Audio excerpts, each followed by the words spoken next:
Dans l'islam comme dans le christianisme, le jeûne va au-delà d'une simple privation de nourriture. Pour les musulmans, le ramadan est un temps de discipline spirituelle où l'on s'abstient de manger, de boire, mais aussi des mauvaises paroles et des comportements négatifs du lever au coucher du soleil. Et pour dire que les religions qui se disent entre parenthèses monothéisme se retrouvent sur certains principes. Et le Coran nous enseigne que le jeûne nous a été prescrit comme ça a été prescrit à ceux qui nous ont précédés. Peut-être dans la pratique, il peut y avoir des différences, mais l'objectif, c'est de pouvoir purifier l'âme. L'objectif, c'est de libérer l'âme.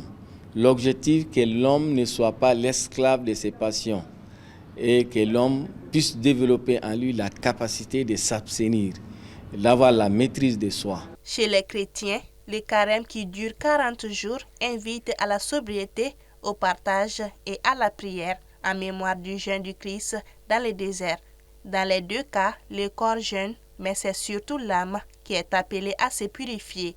Et le carême pour les chrétiens est un temps très très important parce que c'est un temps de préparation, un temps de purification, un temps de préparation qui nous prépare à un événement très très important qui est au cœur de la foi chrétienne.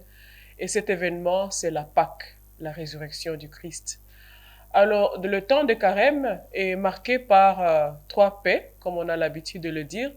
Cela veut dire prière, partage et pénitence. Cette année, les débuts communs des deux jeûnes créent des échanges inattendus. Que nous puissions commencer ces moments importants pour les deux grandes religions ensemble, je pense que c'est vraiment une invitation forte à pouvoir cheminer ensemble pour nous rapprocher de Dieu ensemble et aussi pour nous rapprocher les uns des autres. Et je crois vraiment que ce carême nous vient avec un message très très fort vraiment de fraternité et de communion. Nous tous, on appartient à ce grand pays qui est le Mali. Nous devons nous donner la main, malgré la diversité d'opinions, de visions, mais nous devons nous retrouver autour de l'essentiel pour faire avancer ce pays. Ramadan et carême suivent des chemins différents, mais poursuivent un même objectif, se rapprocher de Dieu, des autres et de soi-même. En commençant ensemble cette année, ces deux temps spirituels rappellent qu'au-delà des religions, le jeûne est un langage universel de paix, de partage et d'espérance.